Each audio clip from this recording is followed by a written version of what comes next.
Bonjour à tous et merci pour cette invitation. Oui, donc moi je suis médecin et chercheur. Je dirige une unité de recherche clinique sur la douleur, hôpital Ambroise Paré.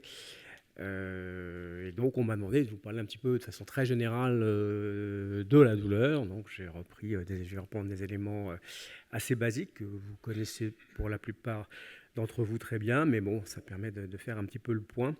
Donc sur les classifications, la physiologie et la physiopathologie des douleurs. Juste un rappel quand même de la définition de la douleur qui a évolué un petit peu ces dernières années.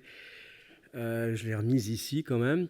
Donc c'est une expérience sensorielle et émotionnelle désagréable associée ou ressemblant à celle associée à une lésion tissulaire réelle ou potentielle. Donc, un petit peu alambiqué tout ça, mais ce qui ressort de la définition, c'est la notion de multidimensionnalité de la douleur, hein, bien sûr, sensation, émotion, et il y en a d'autres. Et puis, c'est la notion de réel ou potentiel, c'est-à-dire qu'il n'y a pas de lien, bien sûr, entre une lésion et la douleur qui en résulte. Et bien sûr, on peut avoir des douleurs sans lésion ou des lésions sans douleur. Un autre élément qui a été ajouté dans cette définition, qui est une nouvelle version de la définition de la douleur, parce qu'elle a été publiée qu'en 2020, donc c'est assez récent, c'est que on insiste bien sur le fait que la description verbale de la douleur n'est pas n'est qu'un des moyens d'expression de la douleur. Et donc, il est important d'aller chercher d'autres moyens d'expression de la douleur. Et c'était une des raisons pour lesquelles on a modifié la définition. C'est que dans la précédente définition, il était mentionné l'expression verbale, et ce qui éliminait du champ de la douleur un certain nombre de sensations. Alors, juste pour rappel, on parle souvent d'un continuum de la douleur entre douleur aiguë, douleur chronique et souffrance. Donc douleur aiguë, bien sûr, c'est cette douleur symptôme, c'est une douleur qui a aussi un rôle physiologique, bien sûr, qui est liée à une lésion en général identifiable, et puis qui peut durer un certain temps pour se transformer en véritable maladie. Donc certes, il y a un continuum évident, puisque toutes les douleurs chroniques ont été aiguës à un moment donné. Néanmoins, en termes de mécanisme, puisque c'est un petit peu ce qui nous intéresse ici, eh bien, on est dans deux mondes complètement différents. Et cette notion de continuum, elle n'est pas tout à fait exacte en termes de mécanisme, puisqu'on a un saut qualitatif, un saut pas seulement en durée ou en quantité, un saut véritablement qualitatif entre les mécanismes de la douleur aiguë et les mécanismes de la douleur chronique. Et ce qui explique qu'en matière de prise en charge, de traitement, bien entendu, les traitements de la douleur chronique n'ont pas grand-chose à voir avec les traitements de la douleur aiguë, notamment en matière de médicaments, puisque très peu de médicaments sont finalement efficaces sur les douleurs chroniques. Alors, ça a été dit, je ne vais pas insister là-dessus, je pense que vous êtes tous convaincus de ça. La douleur pathologique, la douleur notamment dans le contexte de la fin de vie, mais pas seulement, dès qu'elle devient chronique, la douleur est bien au-delà d'un symptôme, bien au-delà de la nociception, c'est-à-dire cette douleur physiologique qui a ce rôle protecteur, quand même, la nociception. Et on a toutes ces couches qui sont surajoutées et toutes les dimensions qui lui confèrent donc cette notion existentielle et de souffrance, finalement. Alors, dans les spécialistes de la douleur, on essaie de décortiquer un petit peu tout ça pour pouvoir aller agir de façon un peu plus spécifique sur certaines des dimensions de cette souffrance ou de cette douleur, notamment quand c'est chronique. Et il y a des éléments évidents que sont le retentissement psychologique, notamment l'anxiété, la dépression, les troubles du sommeil. Mais en réalité, c'est bien plus vaste, puisque on sait que la douleur va impacter l'ensemble de la vie, l'ensemble et la personne donc, qui souffre. Et donc, c'est toutes ces dimensions qu'on va essayer d'une part d'évaluer, et d'autre part, on va essayer d'agir sur au moins certaines d'entre elles. Bien sûr, il y a ce fameux modèle biopsychosocial qui s'applique parfaitement à la douleur, à la prise en charge de la douleur, facteurs biologiques, psychologiques et sociaux. Bon, c'est un modèle qui vaut ce qu'il vaut, mais il est quand même très utile. Il a été très utile pour justement structurer et formaliser un petit peu la prise en charge de la douleur chronique. Et c'est ce qu'on essaye de faire au quotidien, d'aborder toutes ces dimensions de la prise en charge dans nos centres, dans nos structures spécialisées. Alors juste quelques rappels de physiologie, puisque c'est quand même à partir de là qu'on qu'on peut essayer, d'un point de vue très médical, hein, très biologiste, mais qui est quand même un point de départ intéressant. Donc le système de détection de la douleur, il est assez relativement bien connu, je dirais, mais ça c'est la détection de la douleur, c'est cette douleur que vous connaissez tous, qui nous permet de nous protéger, d'enlever la main d'une plaque chaude si on se trouvait, pour éviter justement la brûlure. Et donc ça, c'est ce système-là biologique, hein, il est relativement bien connu. Notamment, on a fait beaucoup de progrès au cours des dernières années sur vraiment les mécanismes de la genèse des messages douloureux, hein, des messages nociceptifs. On a identifié des récepteurs, etc., localisés sur les capteurs, hein, si vous voulez, localisés sur les fibres de la douleur. Et ça a été très bien, ça a été des progrès, conceptuels. Conceptuellement, ça a été important de comprendre comment, par exemple, on transformait de la chaleur en potentiel d'action, en impulsion électrique qui allait être transformée en douleur par le cerveau. Et ça a d'ailleurs même donné un prix Nobel récemment de médecine aux personnes qui ont découvert, certaines des personnes qui ont découvert ces mécanismes. Donc ça, c'est des choses qui ont pas mal progressé, mais bien sûr, on est loin là de la souffrance. Hein, mais c'est quand même intéressant d'avoir ces notions. Et on a aussi des données assez intéressantes, assez précises sur les structures du cerveau qui sont impliquées dans la perception de la douleur. Bien entendu, il n'existe pas un centre de la douleur, mais de multiples régions cérébrales qui sont impliquées dans la douleur, dans l'intégration des messages nociceptifs, et avec ces différentes régions du cerveau. Et on retrouve là la multidimensionnalité, hein, puisque différentes régions du cerveau sont impliquées dans les différentes dimensions de cette douleur, la dimension sensorielle, la dimension émotionnelle, la dimension cognitive. Et ça, c'est des choses qui sont relativement... on a des idées relativement précises là-dessus, grâce notamment à toutes les techniques de neuroimagerie fonctionnelle, donc, qui permettent de visualiser l'activité cérébrale, comme vous le savez. Donc, mais là, on reste toujours, hein, dans une douleur qui est plutôt une douleur physiologique, hein, et on va voir comment on peut passer à la douleur pathologique et éventuellement à la souffrance. Une autre donnée qui est importante sur le plan de l'organisation des systèmes nociceptifs, hein, dans notre système nerveux, c'est qu'on a découvert, mais il y a fort longtemps, mais ça reste une découverte majeure, que la douleur, ce n'est pas juste, comme je viens de vous le montrer à l'instant, la transmission d'informations depuis la périphérie, depuis la peau, jusqu'à différentes régions cérébrales, mais qu'il existe d'un très important système de modulation de la douleur qui ont été tout à fait caractérisés, identifiés, certaines parties du cortex, donc qui vont venir partir du cerveau et descendre pour aller moduler le transfert des informations, par exemple entre la moelle et le cerveau. Et ça, c'est capital, parce que ça permet de comprendre plein de choses en ce qui concerne la douleur. Ça permet de comprendre toute la variabilité de la douleur. Hein. On n'a pas tous, bien sûr, le même ressenti face à une stimulation égale, qui est la même.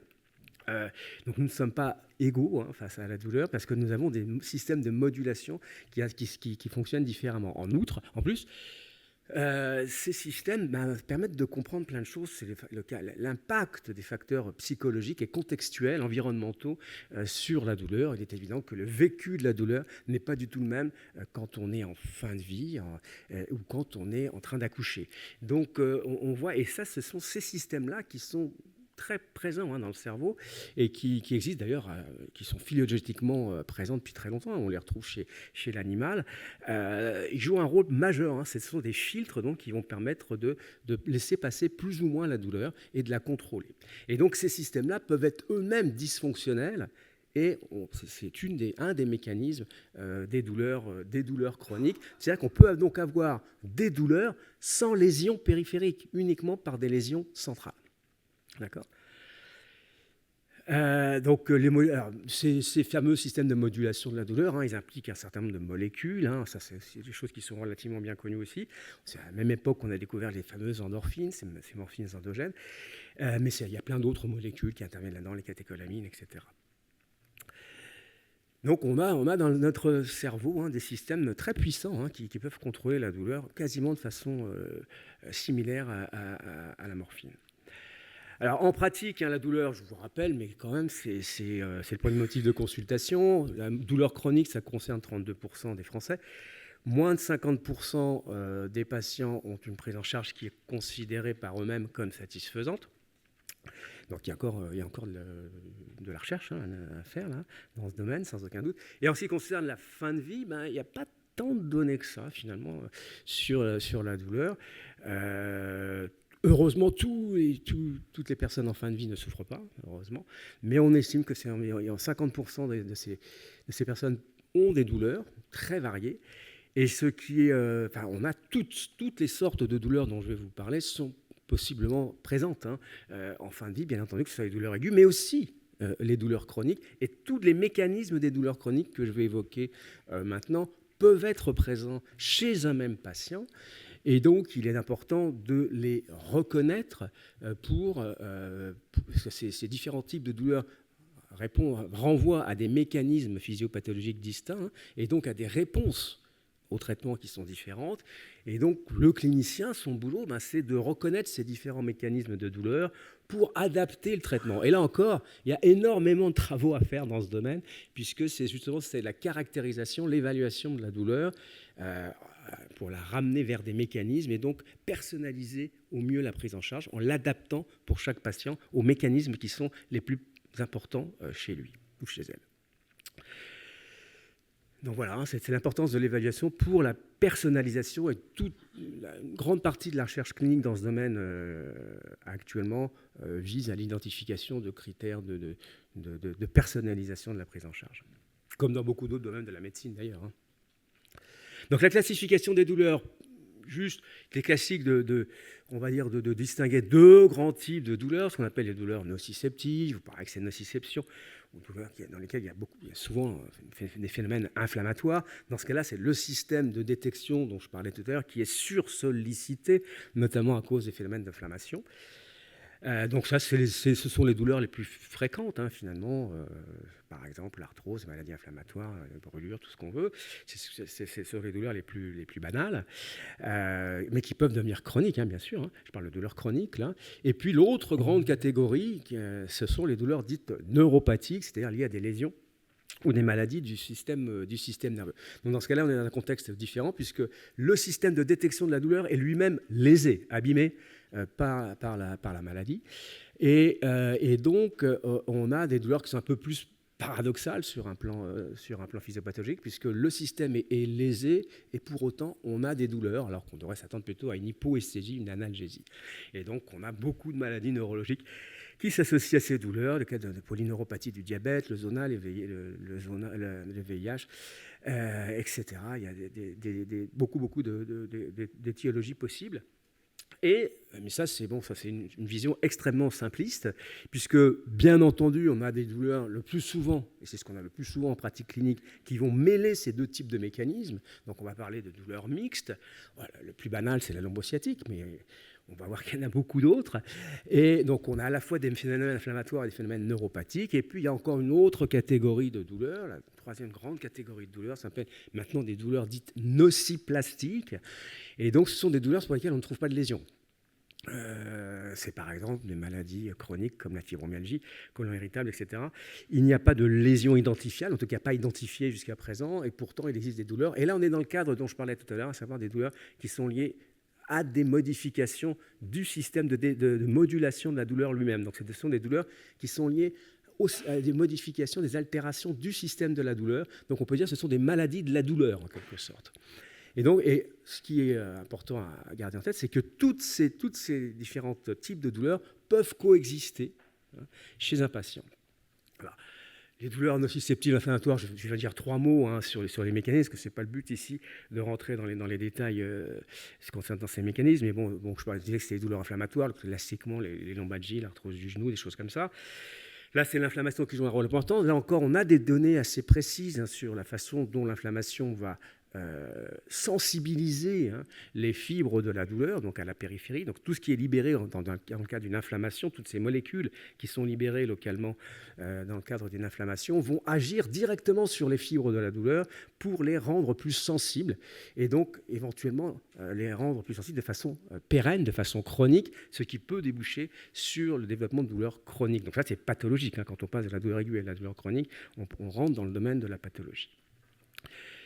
Alors là, on a donc l'inflammation, comme je viens de le dire, ça va sensibiliser les nocicepteurs, mais ce n'est pas seulement ça le mécanisme de la douleur, c'est qu'on va avoir des mécanismes secondaires qui vont se mettre en œuvre et qui vont agir, qui vont consister en des modifications centrales, avec ce qu'on appelle une sensibilisation centrale. C'est non seulement les fibres de la douleur qui sont sensibilisées, mais elles vont conduire à une sensibilisation de l'ensemble du système de détection de la douleur au niveau central, donc tous les neurones dans la moelle, dans le cerveau, qui sont hypersensibles, et c'est ça qui va contribuer à l'amplification, à la pérennisation de la douleur. Et donc, ce qui veut dire qu'on peut avoir une douleur qui persiste, même si on a soigné la périphérie, même si on a supprimé l'inflammation. Cette douleur, une fois qu'elle s'est chronicisée, on va dire, eh bien, elle s'autonomise. Une fois que ces mécanismes centraux sont apparus, ils peuvent s'autonomiser d'une certaine façon, de telle sorte que même quand on agit à la périphérie, ça ne marche pas, les traitements. Et donc, il faut agir directement sur ces modifications centrales pour avoir une chance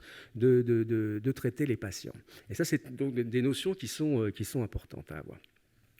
Les douleurs neuropathiques, comme je l'ai dit, donc toutes sortes de lésions du système nerveux ou de maladies du système nerveux, mais du système somatosensoriel, donc du système, y compris du système de la douleur, donc qui peuvent entraîner ces douleurs. Donc là, les mécanismes, alors les causes sont très variées. Tout ce qu'on voit en pratique clinique, c'est des choses très, très banales. Neuropathie du diabète, les radiculopathies, la chirurgie. La chirurgie est un grand pourvoyeur de douleurs, notamment neuropathiques, puisque dès qu'il y a une lésion chirurgicale, on va toucher des nerfs et on a potentiellement le risque de développer des douleurs. Les traumatismes nerveux sont aussi une grande cause de douleurs neuropathiques qui peuvent devenir très chroniques.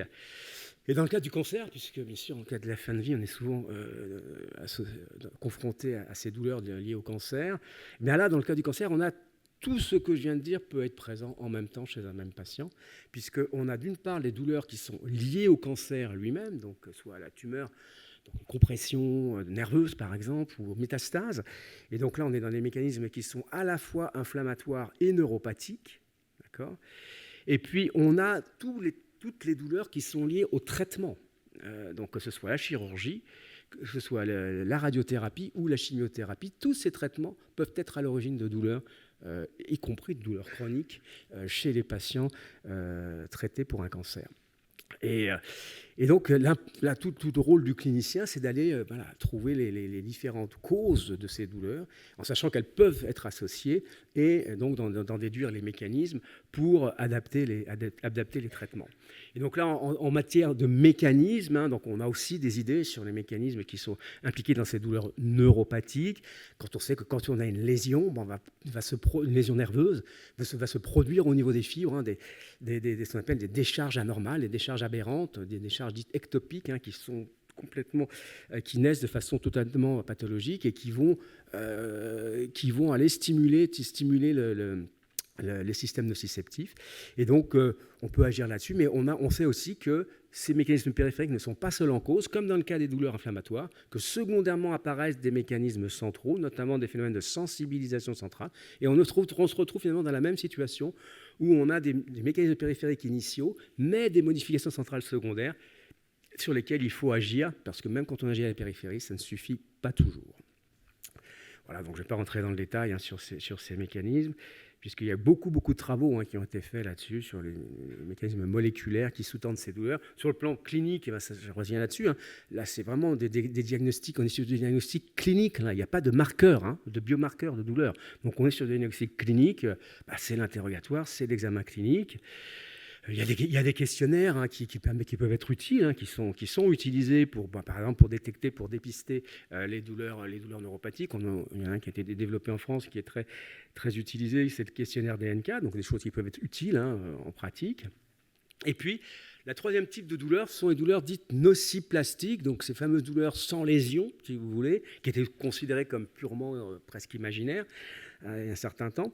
Et donc, on a des pathologies chroniques, mais qui sont banales, hein, quand irritables, fibromyalgie, certaines céphalées. Et donc là, on est vraiment dans des dysfonctions, comme je le disais, directement des systèmes de contrôle de la douleur. Donc on comprend bien que chez ces patients-là, les analgésiques, les anti-inflammatoires, y compris la morphine, tout ça, ça ne marche pas, hein, et c'est même contre-indiqué. Hein. Alors comment mesurer la douleur? Eh bien, comme la douleur, c'est subjectif, bien sûr, donc on s'appuie sur l'auto-évaluation, qui est théoriquement la meilleure évaluation. Donc comme je l'ai dit, il existe des échelles, bien sûr, les échelles numériques, les échelles visuelles. Il existe plein de questionnaires. Donc j'ai parlé des questionnaires pour dépister les douleurs neuropathiques, mais il y a des questionnaires pour évaluer le retentissement de la douleur sur la qualité de vie, sur la fonction, etc. Donc ça peut être très utile en pratique pour vraiment faire un état des lieux et évaluer le retentissement de la douleur. Lorsqu'il n'y a pas d'expression possible, là aussi, on doit s'appuyer sur une hétéro-évaluation, c'est-à-dire analyser le comportement. Et donc là, il existe aussi un certain nombre de questionnaires qui ont été développés, validés, pour évaluer la douleur chez les non-communicants, qu'il s'agisse de personnes âgées, de personnes plus jeunes ou handicapées, quel que soit leur handicap. Et donc, on a essayé de formaliser, de développer des choses un peu plus standardisées pour essayer au mieux d'évaluer la douleur, y compris chez ces patients qui ne peuvent pas s'exprimer oralement, en tous les cas. Donc la prise en charge, eh bien, elle est, donc après cette phase de diagnostic et d'évaluation, elle est toujours multidimensionnelle, idéalement. Hein, c'est ce qu'on essaie de faire, notamment dans les centres d'évaluation de traitement de la douleur, qui ne sont pas assez nombreux, mais vraiment, on essaie quand même. Et donc, c'est l'association, la combinaison de différentes approches, hein, à la fois, bien sûr, quelques médicaments qui sont bien sûr quand même utilisés, qui peuvent être utiles, mais aussi on va rapidement combiner avec d'autres approches, que ce soit des psychothérapies, des médecines complémentaires et surtout aussi ce qu'on appelle les techniques de neuromodulation, puisque comme je l'ai dit, j'ai souligné l'importance de ces systèmes de modulation de la douleur, et donc on va aller essayer d'agir directement sur ces systèmes de modulation par différentes techniques de stimulation électrique, magnétique, etc.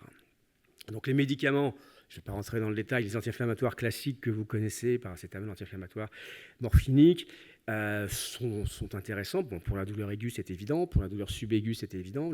Beaucoup de douleurs des cancers peuvent être améliorées quand même par ces traitements. Mais ça ne suffit pas, par exemple, pour les douleurs neuropathiques auxquelles il va falloir ajouter d'autres médicaments, des antidépresseurs, des antiépileptiques, des traitements locaux qui peuvent être intéressants. Donc, puisqu'on est dans des mécanismes complètement distincts, encore une fois, et que les analgésiques usuels ne fonctionnent pas.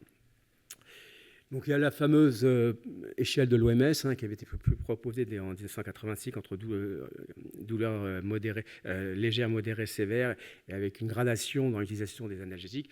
Bon, cet outil reste intéressant, mais il n'est pas du tout adapté à l'ensemble des douleurs. Alors, les techniques de neuromodulation, ce sont des techniques qui se développent de plus en plus. Hein. Donc, il y a des techniques classiques de stimulation transcutanée qui ont été développées il y a plus de 50 ans, des techniques de stimulation médulaire un peu plus invasives. Mais ce qui se développe beaucoup aujourd'hui, ce sont les techniques de stimulation non invasive.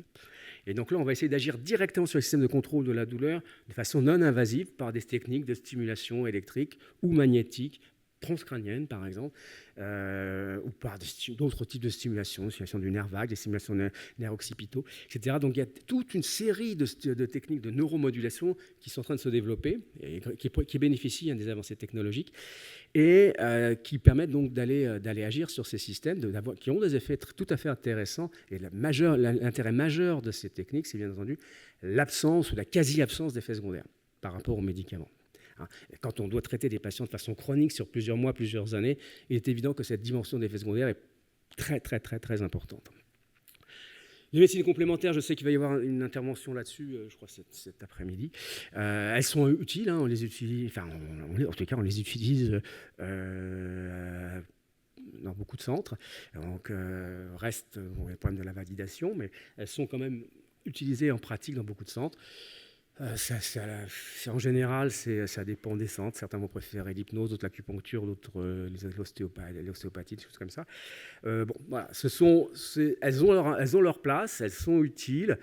Après, là, pour le coup, il y a aussi énormément de recherches à faire pour pour vraiment préciser leur efficacité, leurs indications et personnaliser là aussi la prise en charge. Donc en conclusion, parce que je vois que j'arrive donc vous avez compris, on distingue classiquement plusieurs types de douleurs, hein, et qui peuvent être associées sur un même patient, hein. Donc, mais ces douleurs qui ont des mécanismes distincts doivent être reconnues, et c'est ça le rôle des cliniciens, c'est d'aller reconnaître ces douleurs sur la base de leurs mécanismes pour ajuster au mieux la prise en charge qui, comme vous l'avez compris, doit être idéalement pluridisciplinaire, pluriprofessionnelle, pour pouvoir donc avoir une prise en charge beaucoup plus personnalisée. Je vous remercie de votre attention.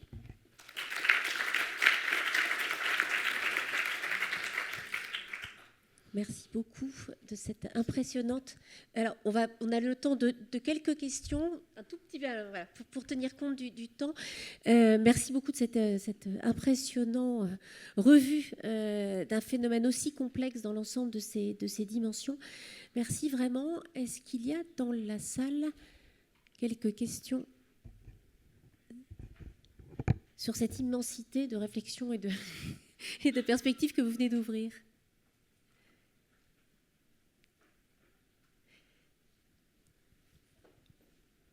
Merci beaucoup. Je viens juste lancer une première question autour de la sémantique sur douleur, souffrance. Est-ce que vous, dans ce continuum et dans ce côté multidimensionnel, est-ce que finalement vous qualifiez la souffrance comme une forme de saut qualitatif ou de changement de dimension? Enfin voilà, comment est-ce que vous voyez cette question sémantique et vous, comment est-ce que vous positionneriez?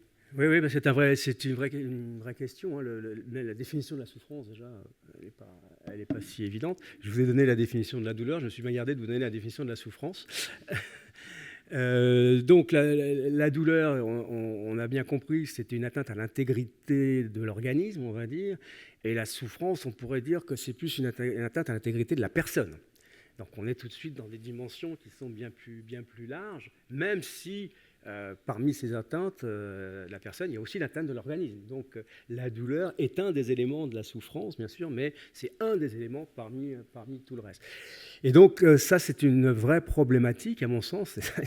Il y a vraiment un champ de recherche gigantesque, pour le coup extrêmement pluridisciplinaire, pour définir la souffrance, trouver des moyens de l'évaluer, de la mesurer éventuellement, parce que ça peut quand même être utile, en tout cas de la caractériser, et ensuite de proposer des prises en charge qui vont être plus ou moins adaptées et qui seront donc bien sûr pluridisciplinaires. Mais je pense qu'il y a vraiment tout un travail de caractérisation, de définition, hein, qui est même au niveau international, hein, qui est pas très clair, hein, qui n'a pas été poussé en tous les cas suffisamment, parce que probablement, une des raisons, c'est qu'il n'y a pas suffisamment d'interdisciplinarité. Bon, je me félicite que là, vous avez cette nouvelle plateforme va permettre, j'espère, de vraiment réaliser ces programmes interdisciplinaires.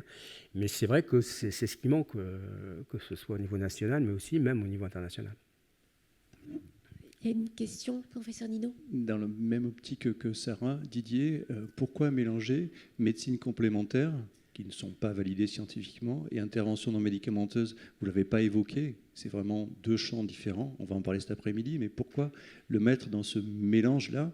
Et effectivement, c'est encore une question de sémantique, mais il y a tellement de progrès qui ont été faits sur les interventions non médicamenteuses, en particulier dans la douleur, et sur lesquels il y a des recommandations spécifiques de sociétés savantes sur ces interventions non médicamenteuses qui ne sont pas des médecines ni alternatives ni complémentaires. Je pense qu'il y a vraiment un besoin là de clarification.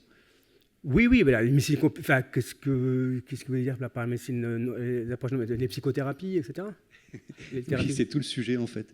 Entre des pratiques qui sont effectivement ésotériques et sur lesquelles on fait de la médecine traditionnelle, médecine ayurvédique, médecine chinoise et ainsi de suite, qu'on importe en France, mais qui sont encore de l'ordre de la non-validation scientifique, et des interventions ciblées comme des psychothérapies spécifiques sur la douleur, oui, sur lesquelles... Et oui, mais souvent on mélange et ce message... Non, là j'ai été très vite, mais dans notre pratique, c'est très, très, très distinct. On a les prises en charge médicamenteuses, bien sûr, mais dans les non médicamenteuses, on a essentiellement les prises en charge psychothérapeutiques qui sont diverses, psychocorporelles, etc., qui sont très diverses, les TCC, etc., mais ça, qui sont validés. Pour le coup, oui, il y a des études, etc. Donc ça, il y a des programmes qu'on essaie de mettre en œuvre chez les patients. Non, les médecines complémentaires, c'est autre chose. Je n'ai pas mélangé du tout les médecines complémentaires et ces approches-là qui, elles, sont validées. Et il y a certaines médecines complémentaires qui ont une petite validation en douleur. L'acupuncture, il y a quelques études, même pas mal d'études. L'hypnose, il y a même quelques études. Donc, on peut pas, je pense qu'on peut faire aussi de la recherche sur la médecine complémentaire. Il n'y a pas de problème, même s'il y en a beaucoup qui restent ésotériques, mais on peut faire quand même de la recherche dessus. Mais encore une fois, bien sûr, je ne les mélange pas avec toutes les approches non médicamenteuses, mais validées, au premier rang desquelles on a les psychothérapies, TCC et compagnie, bien sûr.